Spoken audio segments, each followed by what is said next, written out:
পুষ্প বিন্যাস। পুষ্প মানে ফুল, বিন্যাস মানে কিভাবে সাজানো আছে। তাহলে ফুলটা কিভাবে সাজানো আছে এইটার উপর ভাগ করে এইখানে বর্ণনা করা আছে। দেখো, ফ্লোরিসেন্স। ফ্লোরিসেন্স মানে তুমি যখন কেমিস্ট্রি পড়বা তখন দেখবা এক কক্ষপথ থেকে আর এক কক্ষপথে যখন ইলেকট্রন লাভ দেয় তখন একটা বিকিরণ করে, সেই বিকিরণ রশ্মিকে আমরা কিন্তু বলি ফ্লোরেন্স বা অনুপ্রভা।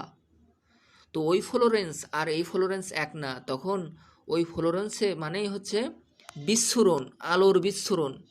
আলোর বিচ্ছুরণ তো আলোর বিচ্ছুরণ কি একটা ফুলের আকৃতির মতো না? তাই যখন আমি তার আগে ইন খাটাবো, ইনফ্লোরেসেন্স, তখন সেটা হয়ে যাবে পুষ্পবিন্যাস, মানে সেটা ফুলের ন্যায় দেখতে। তাহলে পুষ্প কীভাবে সাজানো থাকে? কাক্ষিক মুকুলে।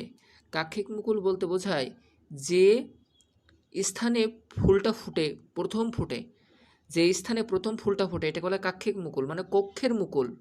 আমরা যে পর্ব পড়ছিলাম গতদিন, বা নোড, ফিজিক্সে দেখবা নোড, নোড বলতে বিভিন্ন যে সার্কিট সলভের ক্ষেত্রে। তাহলে এই যে পর্বকে আবার কক্ষ বলা হয়। কক্ষ যে ফুল তৈরি হয় এটা বলে কাক্ষিক মুকুল। মুকুল মানে জালিয়া রাখা। বা শীর্ষ মুকুল হতে উৎপন্ন যে ফুলগুলো শাখাতন্ত্রের উপর বিন্যাস, সেই বিন্যাসকে বলা হয় পুষ্পমঞ্জরি। পুষ্পমঞ্জরি দুই প্রকার প্রধানত। আমি যদি বলি পুষ্পমঞ্জরি কয় প্রকার? দুই প্রকার। দেখো, একটা হচ্ছে রেগুলার আর একটা হচ্ছে ইররেগুলার। রেগুলার বলতে এই রেগুলার, আর একটা হলো ইররেগুলার। একটা নিয়মিত পুষ্প বিন্যাস আর একটা হচ্ছে অনিয়মিত পুষ্প বিন্যাস। এখন এই দুইটা শব্দ দেখে তোমরা কিছু বুঝতে পারছো না, বোঝারও দরকার নেই। ওয়ার্ডটা দেখো, যে দুই ভাগে ভাগ করা হয় তা একটার নাম হচ্ছে রেসিমোস আর একটার নাম সাইমোস। দেখো, আমরা বলি যে দৌড় মারার প্রতিযোগিতা, রেস। রেস মানে কি? কোনো কিছু দৌড় মারে বা দৌড়ায় বা সে অস্থির থাকে। তাহলে আমি যদি বলি রেসিমোস, সে খারাপ কারণ সে দৌড়ায়। তাই বলছে দেখো, অনিয়মিত বর্ধনশীল মানে সে বেড়ে উঠতে থাকবেই তো থাকবে, বেড়ে উঠতে থাকবেই তো থাকবে, মানে সে বৃদ্ধিপ্রাপ্ত হতেই থাকবে সেই ফুলগুলো। তুমি যদি রজনীগন্ধা যে স্টিকগুলো দেয় বিভিন্ন অনুষ্ঠানে, যে মেডিকেল ফার্স্ট হওয়ার পরে, দেখো এখানে একটা স্পাইকের উদাহরণ। এটা দেখো বৃদ্ধিপ্রাপ্ত হচ্ছেই তো হচ্ছে, ফুলগুলো লম্বা কাঠির উপরে এইভাবে সাজানো অবস্থায় আছে। কি? ওই যে রজনীগন্ধা ফুল। যেহেতু এটা ছুটে বেড়াচ্ছে বা বৃদ্ধিপ্রাপ্ত হতেই থাকছে, তাই এটার নাম রেসিমোস। রেস শব্দটি থেকে এসেছে। রেস, রেস মানে কি? দৌড়ায় বা কোনো কিছু বৃদ্ধিপ্রাপ্ত কন্টিনিউয়াস টেন্সে থাকতেই, সে থেকেই থাকে। আমি যদি বলি জবা ফুল, ও কি রেসিমোস? কখনোই না। কেন নয়? কারণ ও ও হচ্ছে সাইমোসের আন্ডারে। রেসিমোস যেহেতু সে সবসময় বৃদ্ধিপ্রাপ্ত হয়, অনিয়মিত বর্ধনশীল, অর্থাৎ ক্রমশ বাড়তে থাকে, দৌড়াতে থাকে, এই ফুলগুলোকে বলবো আমরা রেসিমোস পুষ্পমঞ্জরি। রেসিমোস মানে সে রেস করতে থাকে, দৌড়াতে থাকে বা অনিয়মিত আকারে বৃদ্ধিপ্রাপ্ত হতে থাকে। পরবর্তী দেখো সাইমোস। সাইমোসের উদাহরণ মনে করো ওই সাইডে আছে। তো সাইমোসের উদাহরণ কী? বা সাইমোস হচ্ছে জবা ফুল। জবা ফুল ফুটেই অফ হয়ে যায়। এই জবা ফুল ধরো আমি আঁকাচ্ছি, এই মনে করো জবা ফুল কি একে আর বৃদ্ধিপ্রাপ্ত হবে এই স্পাইকের মতো? কখনোই না। তাহলে এরা সাইমোস মানে সে রেসিমোস না, সে স্থির। তাহলে দেখো রেসিমোসের তিনটা শ্রেণীভাগ আছে, চারটা। কি কি ভাইয়া? মনে রাখবা যে রেসিম রেসিম আছে একটা, মানে রেসিমোসের চারটা ভাগ আছে। রেসিম, স্পাইকলেট আর একটা হচ্ছে ক্যাপিসুলাম বা মাথা। তাহলে চারটা অংশ সম্পর্কে পরীক্ষা আসবে, রেসিমোসের অংশ নয় কোনটা। তাহলে রেসিম মনে করো চকলেট খাচ্ছে, মাথা দিয়ে। তাহলে রেসিম চকলেট, লেট বলতে বোঝাইছে যে স্পাইকলেট, আর ওই যে চকলেট এস মানে স্পাইক। তাহলে কয়টা শ্রেণীভাগ? চারটা শ্রেণীভাগ। দেখো রেসিম কী জিনিস? সেটা অনিয়মিত বর্ধনশীল, মানে বেড়ে উঠতেই থাকবে এবং সেগুলো দেখো বৃন্তযুক্ত, মানে বোটা থাকবে এবং ক্রমশ উপরের দিকে বেড়ে উঠবে। যেমন সরিষা ফুল বেড়ে ওঠে লম্বা লম্বা একটা ডালে, এরকম সরিষা ফুল ফুটে থাকে।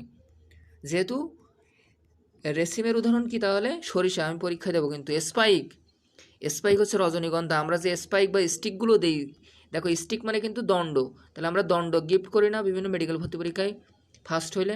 তাহলে সেই রজনীগন্ধা, এই রজনীগন্ধা ফুলের একটা স্টিক আমরা গিফট করি, কিন্তু লম্বা। যেহেতু এই লম্বা তাই এটা রেসিমোসের আন্ডারে। এবার দেখো স্পাইক লেট, লেট মানে কি ক্ষুদ্র, তার মানে স্পাইক থেকে ক্ষুদ্র। লেট মানে কি ক্ষুদ্র, দেখো তো এইটা স্পাইক যতটা লম্বা, এই ধান কি ধানের যে পুষ্পবিন্যাসটা এটা কি ততটা লম্বা না, এটা খাটো, তাই এটাকে বলে স্পাইক লেট। আমি যদি বলি ধানের পুষ্পবিন্যাস কেমন, তুমি বলবো স্পাইক লেট। মনে থাকে জন্য এটা কিন্তু ভেরি ভেরি ইম্পর্টেন্ট একটা লাইন। হ্যাঁ, যে ধানের পুষ্পবিন্যাস কি, দেখো ধান গম ঘাস এইগুলো হচ্ছে স্পাইকলেট, ধান গম ঘাস।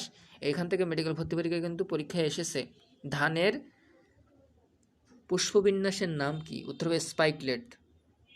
স্পাইক শব্দের অর্থ কোথায় শুনিছো তুমি, কেউ বলতে পারবা? স্পাইক শব্দের অর্থ কোথায় শুনিছো বইয়ের? পরিফেরাতে শুনেছি, হ্যাঁ ভেরি গুড। পরিফেরাতে আমরা শুনেছি যে এদের, হ্যাঁ ওখানেও আছে। স্পিকিউল, স্পিকিউল শব্দটি কাদের থাকে, পরিফেরা শ্রেণীদের। স্পিকিউল তার মানে কাটা থাকবে, স্পাইক তার সাথে আবার ইউল আছে, ইউল মানে ছোটো কাটা। তাহলে ওই স্পিকিউল কাটা থাকে কাদের, নো স্পিক পরি। আমি সূত্র শেখাই দিয়েছিলাম না যে পরিফেরা পর্বের বৈশিষ্ট্য মনে রাখতে হলে নো স্পিক পরি, ওই সেই স্পিক মানে স্পিকিউল। তাহলে পরিফেরা পর্বের প্রাণীদের স্পিকিউল থাকে বা কাটা থাকে,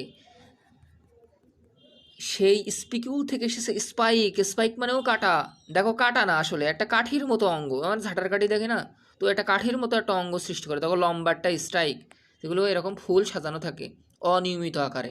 এখানে একটা ফুল, এখানে একটা ফুল, এখানে একটা ফুল, এটা কি কোনো নির্দিষ্ট প্যাটার্নে সজ্জিত না, এলোমেলোভাবে অনিয়মিত বর্ধনশীল, এই কারণে বলা হয়েছে। এই তো হয়ে গেল, দাঁড়াও একটু। তাহলে স্পাইকলেট গেল, মানে স্পাইকের থেকে ক্ষুদ্র ধান গম ঘাস। হ্যাঁ, ছন্দ দিয়ে মনে রাখতে পারো। এখন ধানের ক্ষেত্রে ভালো করে একটু দেখতে হবে, এর ভিতরে যে লাইনগুলো লেখা আছে দেখো এখানে, এই লাইনগুলো তুমি বুঝবে না, এই কারণে জুম করলাম ছবিটা। ধানের পুষ্পবিন্যাস ভেরি ভেরি ইম্পর্টেন্ট পরীক্ষার জন্য। ভালো করে দেখো, আমরা যদি একটা ধান পিচ্চি অবস্থায় থাকে, মানে সামান্য দুধ হয়েছে, মানে এর ভিতরে দুধ, ধানের যে টিপলে যে এ করে না সাদা মতো রস বেরোয় না, ওই রস হওয়ার আগে যখন চিটা চিটা ভাব থাকে, নতুন ধান যখন গজায়, সেই সময় দেখবা ধান একটা ফাটায় দেখবা যে এর ভিতরে ছোট ছোট ছোট ছোট সাদা পালকের ন্যায় কিছু পাপড়ি থাকে। হ্যাঁ, পালকের ন্যায় সাদা পাপড়ি থাকে, ওই পাপড়িগুলো কিভাবে সজ্জিত আছে সেইটার উপর ভাগ করে এই স্পাইকলেট ব্যাখ্যা করা হয়েছে। দেখো দেখো ধানের একটু, এই যে ধানের যে নিচে এখন যে লাল কালারের যে জিনিসটা দেখতে পাচ্ছ, নিচে দেখো দুইটা গুলুম আছে, একটা 1 গুলুম, এটা 2 গুলুম, মানে এই সাইডে একটা এই সাইডে একটা, যার উপরে ভিত্তি করে এই বড় দুইটা প্যালিয়া অবস্থান করতেছে বা লেমা অবস্থান করতেছে। হ্যাঁ, যার উপর ভিত্তি করে দেখো পুষ্পগুলুম 1 আর 2। তাহলে সর্বপ্রথম দুইটা গুলুম থাকে, সেই গুলুম দুইটার নাম কি, উত্তর হবে শূন্য গুলুম। তাহলে শূন্য গুলুম কয়টা থাকে, 2টা। তারপরে এই যে বড় একটা অংশ দেখতে পাচ্ছ, এটাকে বলা হয় লেমা বা আবরণ। তাহলে ধানের আবরণের নাম কি, এই দুইটা না লেমা। এখন এর ভিতরে দেখো ওই যে ছোটো ছোটো ছোটো ছোটো সাদা পাপড়ি ছিল না, এই পাপড়িগুলোকে বলবো আমরা পুংকেশর। আবার ওই পাপড়িগুলোর মধ্যেখানে যে জিনিসটা অবস্থান করে, যে বড় একটা পাপড়ি যেটা এরম চিকন মধ্যেখানে অবস্থান করবে, ওইটাকে হলো স্ত্রীকেশর। ঘোড়ায় যেমন ঘাড়ে কেশর থাকে না, ঘোড়ার ঘাড়ে যেমন কেশর থাকে না এরকম, ওদের এরকম কেশরের সাথে তুলনা করা হয়েছে ওই পাপড়িগুলো, চিকন চিকন ফাইবার সাদা জাতীয়। তো মধ্যেখানে যেটা থাকে তার নাম স্ত্রীকেশর, আর সাইড দিয়ে যে সকল ছোটো ছোটো ছোটো ছোটো সাদা লম্বা দণ্ডাকৃতির পাপড়ি পাওয়া যায় ওইগুলো ওই পুংকেশর। প্যালিয়া কি জিনিস ভাই, দেখো এই হচ্ছে পুষ্প পুষ্প ওই লেমা, এই হচ্ছে লেমা, মানে এই দুই সাইডে দুইটা আঁকালাম আমি, এর ভিতরে আবার এরকম দুইটা জিনিস থাকে যেটা বলা হয় প্যালিয়া। প্যালিয়া মানে পাল্প, প্যালিয়া মানে পাল্প থেকে এসেছে। পাল্প কোথায় পাইছো বলো তো, ঘাসফড়িংয়ের পায়ে পাল্প ছিল না, মানে ঘাসফড়িংয়ের যে দুইটা পা, এই পায়ে দেখবো অসংখ্য ক্ষুদ্র ক্ষুদ্র ক্ষুদ্র ক্ষুদ্র এরকম কাঁটা জাতীয় জিনিস আছে, ওটা বলে পাল্প। পাল্প মানে ডালপালা, হ্যাঁ এক কথায় মিটে গেল। তাহলে এর ভিতরে কিছু ডালপালা থাকে এই মধ্যেখানে, ওই ডালপালার এটা দুইটা ত্বক থাকে, যে দুইটা ত্বকের নাম হচ্ছে প্যালিয়া, এই সেই প্যালিয়া। আর এর উপরে থাকে এই যে এই লেমা, এই লেমা এই বড় লেমা, এই যে বড় লেমা। আর এর নিচে এরকম দুইটা জিনিস থাকে যেটার নাম গুলুম, যেটা শূন্য গুলুম। শূন্য গুলুম কেন, কারণ একদম নিচে সে, এই কারণটার নাম শূন্য গুলুম বলবো।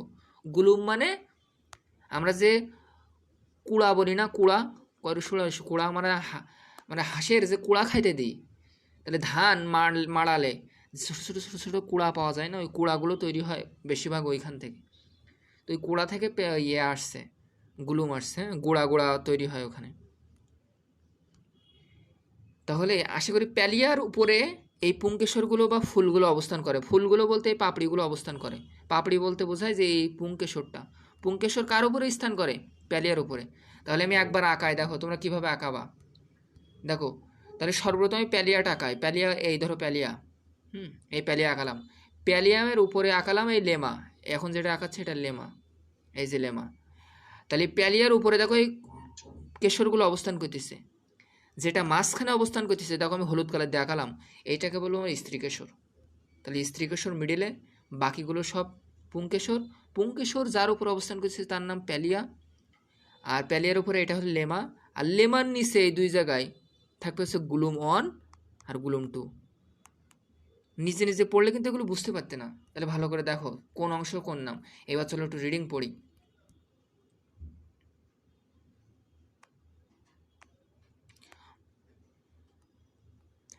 দেখো স্পাইকলেট, এটি একটি ছোট প্রকৃতির, কারণ লেট আছে, এক কথায় মিটে গেল।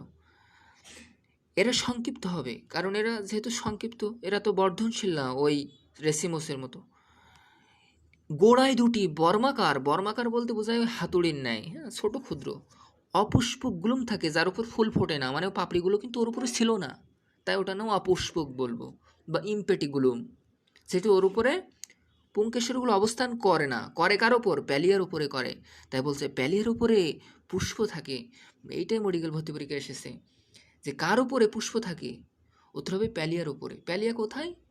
পুংকেশরগুলো যার উপরে অবস্থান নেয়, মানে ভিতরের অংশ, ওটা কিন্তু তোমাদের চিত্র দেখাই যাচ্ছে না, খেয়াল থাকে যেন। তাহলে প্যালিয়ার উপরে কী থাকে? ফুল থাকে বা পুষ্প থাকে, এইটা কিন্তু আমি পরীক্ষায় বা দিন দেবো। তাহলে দেখো উপরে সপুষ্পক গুলুম থাকে, যার নাম লেমা। মানে এই যে দুই সাইডে বড় বড় দুইটা যে চিটা বলে, ওই চিটার উপরে, চিটাকে বলবো লেমা, আর লেমাকে বলা হয় সপুষ্পক গুলুম, যেহেতু ফুলটা এর উপরে ধারণ করে আর কি। আর প্যালিয়ার উপরে পুষ্প থাকে, যেমন ধান, গম, ঘাস, এই উদাহরণগুলো মনে রেখো। তাহলে এখান থেকে ওই দুইটা কোশ্চেনই আসবে। হ্যাঁ বলো বলো। হুম, কিছু বল, কিছু বলবা?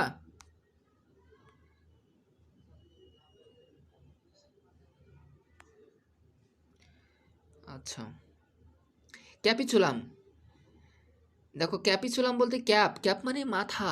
ক্যাপ কোথায় পড়ে? মাথায় পড়ে। তাহলে ক্যাপিচুলাম মানে শিরোমঞ্জুরি, শিরোমঞ্জুরি বলতে বোঝাইছে মাথা। তাহলে এটা মাথার মতো দেখাবে। এই ধরো আমি সূর্যমুখী ফুল আঁকালাম, দেখো তো এই হচ্ছে সূর্যমুখী ফুল, তাহলে এটা মাথার মতো দেখতে না? তাই এই সূর্যমুখীর উদাহরণ হচ্ছে ক্যাপিচুলামের উদাহরণ। আমি যদি বলি তোমার হচ্ছে গন্ধরাজ ফুল, তাহলে বা গাঁদা ফুল, ওইগুলো কিন্তু মাথা আকৃতি ধারণ করে ফুলগুলো। তাহলে মাথা আকৃতি যে ফুলগুলো ধারণ করে ওইগুলো হলো শিরোমঞ্জুরি। শির মানে হচ্ছে ঘাড় বা মাথা, হ্যাঁ। তাহলে দেখো এগুলো স্থূল এবং স্ফীত প্রশস্ত হয়ে উত্তল লেন্সের মতো অবস্থান করবে, যে পুষ্পধার। মানে একটা তুমি যদি সূর্যমুখী ফুলকে দেখো তাহলে সে কি স্ফীত উত্তল পুষ্পধারে পরিণত হবে। দু ধরনের পুষ্পিকা থাকে, একটা হচ্ছে ফ্লোরেট নলাকৃতি পুষ্পিকা, এগুলো তোমার মনে রাখার দরকার নেই, হ্যাঁ। এবং তার বাইরে দেখো জিহ্বাকৃতির পুষ্প প্রান্ত পুষ্পিকা থাকে, এগুলো তোমার জানার দরকার নেই, আমি বুঝাই দিচ্ছি। পুষ্পধারের নিচে উপমঞ্জরি চক্রাকারে বিন্যস্ত থাকে। চলো এখানে তো তুমি কিছু বুঝোনি, চলো চিত্র এগিয়ে দেখি কি বলা হয়েছে। এই দেখো, এই যে ক্যাপিচুলামের উদাহরণ, দেখো তো এটা মাথার মতো দেখতে কিনা? হ্যাঁ। দেখো এখানে শব্দ ব্যবহৃত হচ্ছে ডিক্স। ডিক্স মানে কি? থালা। তো থালার মতো না, এটা প্লেটের মতো না? হ্যাঁ প্লেটের মতো। দেখো এখানে বলছিল না জিহ্বাকৃতির দুইটা অংশ থাকে, এই দেখো সেই জিহ্বাকৃতির দুইটা অংশ, জিহ্বার মতো দেখতে না? এ দেখো তো জিহ্বা এরকম না আমাদের, জিহ্বাকৃতির দুইটা দেখো প্রান্তে অবস্থান করতেছে। এছাড়া ওখানে বলা হয়েছে ব্রাক্ট, ব্রাক্ট মানে হচ্ছে উপমঞ্জুরি পত্র, হ্যাঁ। যেহেতু এরা নিচে থাকছে তাই বলবো ইনভো লুক্রাল, মানে নিচে অবস্থান করতেছে কারা? উপমঞ্জুরি পত্র। তাহলে ফুল বৃতি থাকে না, বৃতির নিচে যারা অবস্থান করে তারা হয় উপমঞ্জুরি পত্র। পুষ্পধার, দেখো এরা ধারণ করে কি? পুষ্প ধারণ করে, তাই এটার নাম পুষ্পধার। দেখো রে পুষ্পিকা, দেখো পুষ্প হচ্ছে ফুল আর পুষ্পিকা হলো ছোট ফুল। দাঁড়াও তোমার মিউট করে দিই। তাই পুষ্পিকা হচ্ছে ছোট ফুল। আমি যদি বলি পুস্তক, পুস্তক মানে বই, আর পুস্তিকা মানে ছোট বই। তাহলে কনিষ্ঠ বোঝাতে, তাহলে রে পুষ্পিকা, রে মানে রশ্মি, তাহলে এই ছোটো ছোটো রশ্মি বিকিরণ করতেছে। দেখো এই যে জিহ্বার উপরে দেখো এরকম ছোটো ছোটো রশ্মি আঁকানো আছে, এইগুলোকে রে পুষ্পিকা। হ্যাঁ, আর এরা দেখো জটিল ফুল, কারণ এখানে একটা একটা একটা কোটি কোটি ফুল সজ্জিত অবস্থা আছে এখানে একটা মাথায়, এই কারণে এটা বলা হয়েছে শিরোমঞ্জুরি। মঞ্জুরি বলতে বোঝায়, আমি যে এতক্ষণ ধরে পড়ালাম তার বাস্তব উদাহরণ তুমি কোথায় পাবা? তুমি যে আমের বোয়াল দেখো না, আমের বোলগুলো দেখো তো কতটা অনিয়মিত আকারে সাজানো, এইগুলোকে বলা হয় তোমার হচ্ছে রেসিমোস। রেস মানে দৌড়ানো, কোনো কিছু সে নিয়মিত থাকবে না, অনিয়মিত আকৃতি সাজানো থাকবে। আশা করি বুঝতে পেরেছ। তাহলে দেখো গাধা সূর্যমুখী উদাহরণটা দেখো। সাইমোস মানে কি? তারা নিয়মিত বর্ধনশীল, তারা ভালো, বেশি বাহাত্তারি করে না, মারামারি করে না। তাদের বৃদ্ধ কি হয়? রহিত থাকে, মানে একটা কনস্ট্যান্ট থাকে যে এই রকম পুষ্পটা জবা ফুল আর কোনো বাড়বে না, এরকমই থাকবে। তাহলে একটি মাত্র পুষ্প সৃষ্টি হয়, আর ওইখানে দেখো সূর্যমুখীতে কোটি কোটি পুষ্প এক জায়গায় আছে, আর এইখানে একটি মাত্র পুষ্প থাকবে মানে জবা ফুল। তাহলে রেসিমোস মানে এরা রেস মানে কি? এরা সাইমোস মানে রহিত থাকা। দেখো ফুলের বিভিন্ন অংশ আছে, একটা ব্রাক্ট মানে মঞ্জরি পত্র, অর্থাৎ যে ক্ষুদ্রাকৃতির পাতা বা পাতার ন্যায় অঙ্গের কক্ষে ওই ফুলটা ধারণ করে বা জন্মে, সেটাকে বলে ব্রাক্ট মানে কি? মঞ্জরি পত্র। অর্থাৎ আমি চলো এখানে একটু দেখায় আসি। এই পেজে দেখো মঞ্জরি পত্র আছে এখানে, এই দেখো ব্রাক্ট তীর চিহ্ন দিয়ে বোঝাচ্ছে। দেখো বৃতির নিচে যেটা থাকে তার নাম ব্রাক্ট। তারপরে দেখো পুষ্পাক্ষ মানে পুষ্প যে অক্ষের উপরে ধারণ করে, বা ফ্লোরাল অ্যাক্সিস, ফ্লোরাল মানে ফুল, অ্যাক্সিস মানে কক্ষ, তাহলে যে কক্ষের উপরে ফুলটা সাজানো থাকে। ক্যালিক্স মানে বৃতি। দেখো পুষ্পর স্তবক এখানে 4টা দেওয়া আছে, কিন্তু একটা আদর্শ ফুলের যদি বলা হয় 5টা, আর যদি বলে পুষ্প স্তবক কয়টা? 4টা, আর যদি বলে আদর্শ ফুল কয়টা? 5টা। তার ভিতরে দেখো ক্যালিক্স মানে কি? বৃতি, ওই যে সবুজ একটা অংশ। হ্যাঁ, ক্যালিক্স মানে তোমাদের বোঝানো লাগছে না। এই ক্যালিক্সের প্রতিটা সদস্যকে কি বলা হয়? ধরো এ হচ্ছে ক্যালিক্স, হ্যাঁ, এ হচ্ছে ক্যালিক্স, একটা ক্যালিক্স, একটা ক্যালিক্স, একটা ক্যালিক্স, এর উপরে মনে করে ফুল ধারণ করেছে। তো এই প্রতিটা ক্যালিক্সকে বা বৃতিকে আমরা বলবো সেপাল বলতে বোঝায় একটা অংশ। কার অংশ? বৃত্তাংশ, মানে বৃতির এক একটা অংশকে বলা হয় সেপাল। এইটা কিন্তু পরীক্ষা দেবো এবার দিন। সেপাল কি? বৃত্তাংশ হয়ে গেল। দেখো এপিক্যালিক্স, এপি মানে কি? উপবৃত্তি, মানে ক্যালিক্সের থেকেও ছোট, বা সেটা কোথায় অবস্থান করে? বাইরে। ক্যালিক্সের উপরে যদি আরও কিছু বৃতি থাকে সেগুলি বলে এপিক্যালিক্স। ক্যালিক্স বলতে বৃতি। করলা মানে দলমণ্ডল বা পাপড়ি। গোলাপ ফুলের যে পাপড়িগুলো দেখো ওইগুলোকে বলা হয় করলা। তোর প্রতিটা অংশকে বলবো পেটাল মানে কি? পাপড়ি। পথে পেটাল, পথে পাপড়ি।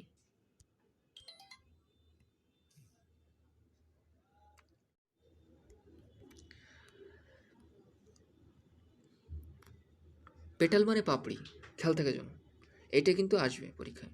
পুষ্পপত্র বিন্যাস, এস্টিভেশন। দেখো এই হচ্ছে সবচেয়ে কঠিন টপিক এই অধ্যায়ের, যেটা মানুষ বোঝে না। আমরা যে বৃতি পড়ছিলাম না, বৃতি মানে সবুজ যে অংশগুলো ফুলের নিচে থাকে, বৃতি। আর পাপড়ি থাকে না, পাপড়ি। তাহলে বৃতি প্লাস পাপড়ি, এই দুটা কিভাবে সাজানো থাকবে? গোলাপ ফুলের পাপড়ি যদি আমি আঁকাই তাহলে এরকম হবে না? গোলাপ ফুলের পাপড়ি, গোলাপ ফুল যদি আমি আঁকাই, তাহলে পাপড়িগুলো দেখো একটার উপর আর একটা ঘেঁষে আছে, কোনোটা স্পর্শ করে আছে, কোনোটা একেবারে বিচ্ছিন্ন অবস্থা আছে।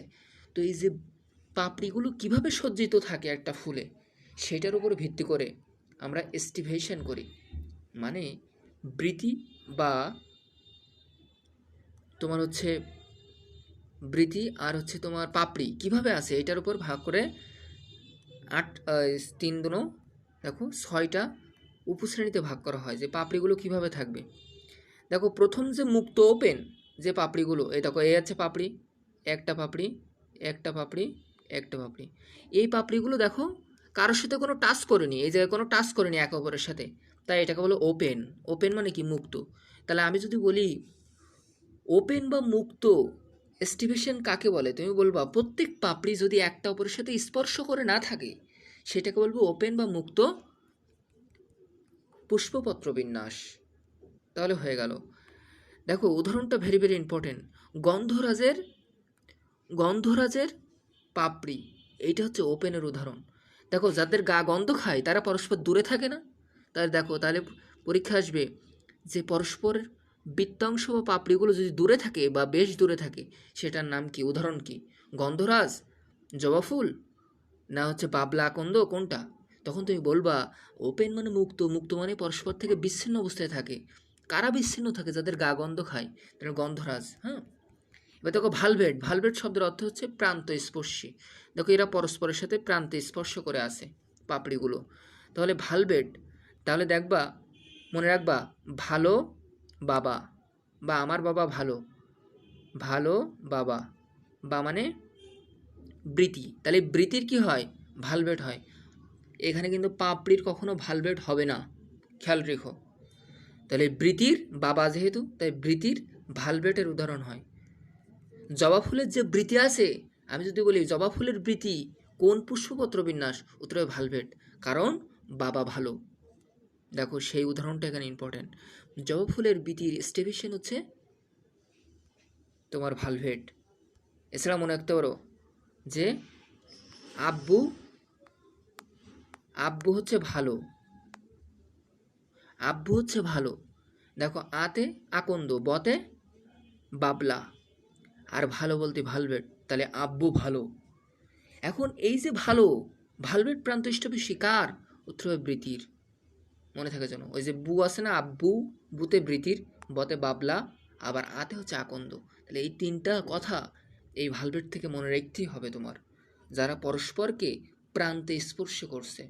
দেখো এখানে সব কয়টা প্রান্তে স্পর্শ করছে। টুইস্টেড বলে না, আমার কথায় একটা টুইস্ট আছে, মানে একটা কোনো জটিল কিছু পাকানো আছে কথার সাথে, বা এমন একটা কথা বলেছে যেটা বুঝতে পারে না। তাহলে যে যে পাপড়ি বা বৃত্তাংশগুলো পরস্পরকে ঢেকে রাখে বা একটার ভিতরে আর একটা পেঁচিয়ে থাকে, এই যে পাপড়ি, এই পাপড়ির ভিতরে দেখো একটা অংশ ঢুকে গেছে, আবার এই যে পাপড়ি, এই পাপড়ির ভিতরে দেখো আর একটা অংশ ঢুকে গেছে, তাহলে একটার ভিতরে আর একটা দেখো ঢুকে আছে পাপড়িগুলো, এটাকে বলা হয় টুইস্টেড বা পাকানো। তাহলে টুইস্টেড বা পাকানোকে যদি আমি জুম করি, দেখো তো একটা পাপড়ি আর একটা পাপড়ির ভিতরে ঢুকে আছে কিনা। এই যে এর মাথাটা, এই মাথাটা ঢেকে আছে, এই যে মাথাটা, এই মাথাটা ঢেকে আছে, তাহলে একটার ভিতরে আর একটা দেখো এরকম গাঁথা অবস্থা আছে, একটার ভিতরে আর একটা ঢুকে গেছে, এটাকে হলো পাকানো। টুইস্টেড মানে কি? পাকানো। আর ভ্যাক্সিলারি, ভ্যাক্সিলারি দেখো, ভ্যাক্সিলারিতে যে পাঁচটা পাপড়ি থাকবে, তার ভিতরে বড় পাপড়িটা অপর দুই পাপড়িকে ঢেকে রাখবে, আবার ওই অপর দুই পাপড়ি আবার সেই ছোট দুইটা পাপড়িকে ঢেকে রাখবে, এইটাকে বলা হয় ভ্যাক্সিলারি। তাহলে ভ্যাক্সিলারির উদাহরণ কি ভাইয়া? মনে রাখবা, ভ্যাকেশনে, ভ্যাকেশনে মানে ছুটিতে কি করো তুমি? মশা মারো, মশা মারো। ভ্যাকেশনে মশা মারো, মতে মটরশুঁটি, আর তালবুর সাথে মশা, সাথে হচ্ছে শিম। তাহলে সিম আর মটরশুঁটির উদাহরণ কি? ভ্যাক্সিলারি পুষ্পপত্র বিন্যাস, মানে সিমের যে ফুলগুলো ওইগুলো ভ্যাক্সিলারির উদাহরণ, ওর পুষ্পবিন্যাস ভ্যাক্সিলারির উদাহরণ। হ্যাঁ, তাহলে আর দুইটা আছে, দুইটা পড়লে হয়ে গেল। কুইন কানশিয়াল, কুইন কানশিয়াল দেখো যে এইখানে যে কোনো দুইটা, এ একটা আর এ একটা, যে কোনো দুইটার কথা চিন্তা করো। হ্যাঁ, দুইটা পাপড়ির কথা চিন্তা করো, এ হচ্ছে 1 নাম্বার, এ হচ্ছে 2 নাম্বার। এই দুই পাপড়ি দেখো অপর দুই পাপড়ির ভিতরে গেথে আছে, দেখো এর যে প্রান্ত এখনো বাইরে বেরোয়নি, এর যে প্রান্ত এখনো বাইরে বেরোয়নি, ঢুকে আছে ভিতরে। আর বাকিগুলো দেখো, বাকিগুলো পাপড়ির দিকে দেখো যে এটা দেখো দুইটা বাইরে বেরোয় আছে, তাহলে দুইটা বাইরে থাকবে, দুইটা ভেতরের দিকে থাকবে। এই ধরনেরকে বলা হয় কুইন কানশিয়াল। তুমি রিডিং পড়বা, দেখবা এই কথাই লেখা আছে যে দুইটা পাপড়ি, যে কোনো দুইটা পাপড়িকে সিলেক্ট করো। ধরো আমি এই দুইটা পাপড়িকে সিলেক্ট করলাম, তাহলে দেখো এরা ভিতরের দিকে ঢুকে আছে, এরা কি ভিতরের দিকে ঢুকে আছে। আর অপর দুই পাপড়ি দেখো, এই দুই পাপড়ি দেখো বাইরে বেরোয় আছে, তাহলে দুইটা পাপড়ি ভেতরে থাকবে, দুইটা পাপড়ি বাইরে বেরোয় থাকবে। আর ওই একটা পাপড়ির কথা কোনো টেনশনই করা লাগবে না। তাহলে কুইন কানশিয়ালের সংজ্ঞা যদি পড়ে, কুইন কানশিয়াল পুষ্পবর্ণ বিন্যাস কাকে বলা হয়? তুমি বলবা যে 5টা পাপড়ির ভিতরে দুইটা পাপড়ি, মানে দুইটা পাপড়িকে অন্যরা ঢেকে রাখবে, আবার দুইটা পাপড়িকে কেউ ঢেকে রাখবে না, মুক্ত অবস্থায় থাকবে। আর বাকি যে পাপড়িটা আছে এটা নিয়ে কোনো টেনশন করা লাগবে না। তাহলে কুইন কানশিয়াল মনে রাখবা, কুইনের পেশা, কুইনের পেশা মানে কুইন মানে কি? রানী, তাহলে রানীর হচ্ছে পেশা। পেতে হচ্ছে পেয়ারা, তাহলে পেয়ারার যে পুষ্প বা ফুল তার হবে কুইন কানশিয়াল। আর তালপুর সাথে তোমার হচ্ছে, দাঁড়াও একটু এখানে দেখে নেই, কুইন কানশিয়াল হচ্ছে সরিষা, তালপুর সাথে সরিষা, হ্যাঁ। কুইনের পেশা, পেশা কথা মনে রাখবা, পেতে পেয়ারা, তালপুর দন্তুর সাথে সরিষা। তাহলে কুইনের পেশা ছন্দ ওখানে লিখে নেবা, হ্যাঁ, কুইনের পেশা। আর ইমব্রিকেট কি জিনিস ভাই? মনে করবা ইমব্রিকেট, কৃষ্ণ কালো লিখবা আগে। ইমরান কৃষ্ণের উনাই কালো। ইমরান, আমাদের গ্রুপে যে ইমরান আছে না, ও হচ্ছে কালো, হ্যাঁ, ইমরান মাইন্ড করো না। তাহলে কৃষ্ণ কালো, কৃষ্ণ কালো দুই সাইডে দুইটা ব্র্যাকেট দিয়ে দেবা। তাহলে কৃষ্ণ কালো লিখে পাশে ওই জায়গায় দুইটা ব্র্যাকেট দিয়ে দাও। তাহলে মনে করবা এরা হচ্ছে ইমব্রিকেটের উদাহরণ, এবং ইমরান কেমন? কৃষ্ণের নাই কালো। তাহলে দেখো কালকাসুন্দা আর কৃষ্ণচূড়া, এটা হচ্ছে ইমব্রিকেটের উদাহরণ। এটা ভেরি ভেরি ইম্পর্টেন্ট, হ্যাঁ। পরীক্ষা আসবে কৃষ্ণচূড়া কিসের উদাহরণ? ইমব্রিকেট, কুইনকানশিয়াল না ভেক্সিলারি, এরকম আসবে, হ্যাঁ। তাহলে কৃষ্ণ কালো ব্র্যাকেট দিয়ে দেওয়া, কৃষ্ণ কালো ব্র্যাকেট, ব্র্যাকেটের ভিতরে কৃষ্ণ কালো, এই কথাটা মনে রাখো। তাহলে ব্র্যাকেট বলতে বোঝাইছে ইমব্রিকেট আর কৃষ্ণ কালো। দেখো তুমি যখন ভার্সিটি এক্সাম দিতে যাবা, যারা ঢাকা বিশ্ববিদ্যালয়ে পড়তে চাও, তারা এই বৈজ্ঞানিক নামগুলো মুখস্থ করো। যেমন ক্যাসিয়া সোপেরা কালকাসুন্দা, আর হচ্ছে ডিলোনিক্স রেজিয়া, এটা হচ্ছে কৃষ্ণচূড়া। পেয়ারারও বৈজ্ঞানিক নাম মনে রাখতে হবে তোমার। দেখো সেটা গোয়াভা আছে। আর ব্রাসিয়া নেপাস সরিষার উদাহরণ, সরিষার বৈজ্ঞানিক নাম। বৈজ্ঞানিক নামগুলো ঢাকা ইউনিভার্সিটি, জাহাঙ্গীরনগর ইউনিভার্সিটিতে দিয়ে দেয়, কিন্তু মেডিকেলে দেয় না, কারণ এগুলো মনে রাখা কঠিন। এবং আমিও এগুলো মনে রাখেছি, ইংলিশ নামগুলো, তুমিও মনে রাখবা বৈজ্ঞানিক নামগুলো, হ্যাঁ। তাহলে পরীক্ষায় হলে আসলে তোমাকে কেউ আটকাতে পারবে না। সবচেয়ে 100 স্টার ইম্পর্টেন্ট হচ্ছে মটরশুটির বৈজ্ঞানিক নাম জানা। পিসাম স্যাটিভাম, পিসাম স্যাটিভাম, হ্যাঁ। আর দেখো লাবলাব পারপিউরাস, এটা হচ্ছে সিমের বৈজ্ঞানিক নাম। বৈজ্ঞানিক নামগুলো মনে রাখার চেষ্টা করো, হ্যাঁ। এখানে কিন্তু কঠিন একটা পড়াচ্ছি, আশা করি তুমি একবার রিডিং দিলে বুঝতে পারবা। দেখো ইমব্রিকেট কি জিনিস ভাইয়া? প্রত্যেক পাপড়ি, দেখো একটা পাপড়ি ঢেকে আছে, আর কোনো পাপড়ি ঢেকে থাকবে না, এটাকে বলে ইমব্রিকেটের উদাহরণ। একটা পাপড়ি ভিতরে থাকবে, আর বাকিগুলো দেখো, এর যে মাথা এর যে মাথা এটা ঢেকে রাখছে, আবার এর যে মাথা এ ঢেকে রাখছে, আবার এর যে মাথা এ ঢেকে রাখছে। তাহলে এই পরস্পরকে ঢেকে রাখা কাজ হচ্ছে। শুধুমাত্র একটাই মাত্র ইমব্রিকেট, মানে একটাই মাত্র পাপড়ি, কেবল সে ভিতরে লজ্জা পাবে ভিতরে ঢুকবে, এটা বলে ইমব্রিকেটের উদাহরণ। ইমব্রিকেটের উদাহরণ হচ্ছে কৃষ্ণ কালো, ভ্যাক্সিলারি ভ্যাকেশনে মশামারি, কুইনের পেশা, পেশা বলতে পেতে পেয়ারা, তারপর সরিষা। আর এখানে মুক্ত বা ওপেন হচ্ছে গন্ধরাজ, কারণ গন্ধ পাইলে সবাই মুক্ত থাকে, তার কাছে যায় না। ভালভেট মানে বাবা আব্বু ভালো, এই তো হয়ে গেল। আব্বু বলতে আতে আকন্দ, বতে বাবলা, আর ভালো বলতে বোঝায় ভালভেট। আর আব্বু বু আছে, তাহলে বৃত্তির হবে, এটা কখনোই পাপড়ি হবে না। আমি কিন্তু ট্রু ফলসে দিয়ে দেবো যে ভালভেট পাপড়ির হয়ে থাকে, ট্রু না ফলস। এখন তোমার কিন্তু তখন ভুল করবা, হ্যাঁ, এটা কিন্তু খেয়াল রেখো। তাহলে এখান থেকে সব পড়া শেষ, ভ্যাক্সিলারিও পড়া শেষ। দেখো সবচেয়ে ওই যে বড় পাপড়িটা ছিল মানে ভ্যাক্সিলারির, সে তার অপর দুই পাপড়িকে ঢেকে রাখবে, আবার ওই অপর দুই পাপড়ি আবার ছোট দুই পাপড়িকে ঢেকে রাখবে। এটা কোন ফুলে হয়? উত্তর হবে প্রজাপতি সম ফুলে ভ্যাক্সিলারি দেখা যায়। ভ্যাক্সিলারি কোন ফুলে দেখা যায়? প্রজাপতি সম। ভাই প্রজাপতি সম আবার কি জিনিস? দেখো প্রজাপতি যেমন দুইটা দানা থাকে, প্রজাপতি যদি এরকম হয়, দেখো এই হলো প্রজাপতি।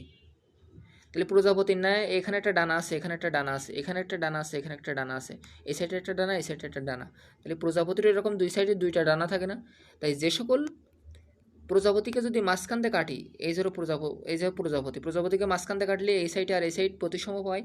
ঠিক তেমনই আমি যদি ভ্যাক্সিলারিকে, এই ধরনের পুষ্পকে যদি দুই সাইডে কাটি, তাহলে দেখো তো এই সাইডেও যা পাবো, এই সাইডেও তাই পাবো। তাই এটাকে বলে প্রজাপতি সম ফুলে এই ভ্যাক্সিলারি বা ভ্যাকেশনে মশামারি, এই জিনিসগুলো ঘটে থাকে। আশা করি বুঝতে পেরেছ। এই যে তুমি নিজে নিজে পড়লে কতই কঠিন তথ্য ছিল, এখন তোমার সহজ হয়ে যাচ্ছে। আর একটা কথা জানায় রাখি যে আমি তো তোমাদের পিছনে পরিশ্রম বা সময় ব্যয় করি, তাই না? আমি কিন্তু এখন সেকেন্ড ইয়ারে পড়ি, তো আমি যে তোমাদের সময়গুলো ব্যয় করি, তোমরা যারা আমার কাছে দু একজন ফ্রি পড়ো, তারা কিন্তু ক্লাস করে না, তারা একসময় চলে যায়। তো যে কোনো জিনিস ফ্রিতে গুরুত্ব জিনিস থাকে না। সেই কারণে তোমরা যারা অতিরিক্ত পরিমাণ আর্থিক প্রবলেম আছে, আমার সাথে কথা বলবো, ঠিক হয়ে যাবে। কিন্তু একেবারে কাউকে আমি আর ফ্রি পড়াবো না, কারণ ফ্রি পড়ালে তারা গুরুত্বহীন মনে করে, তারা ক্লাস করে না, তাদের বলে করতে হয়। আর যারা এখানে টাকা দিয়ে পড়াশোনা করে ম্যাক্সিমাম, তারাই পরীক্ষা দেয় নিয়মিত।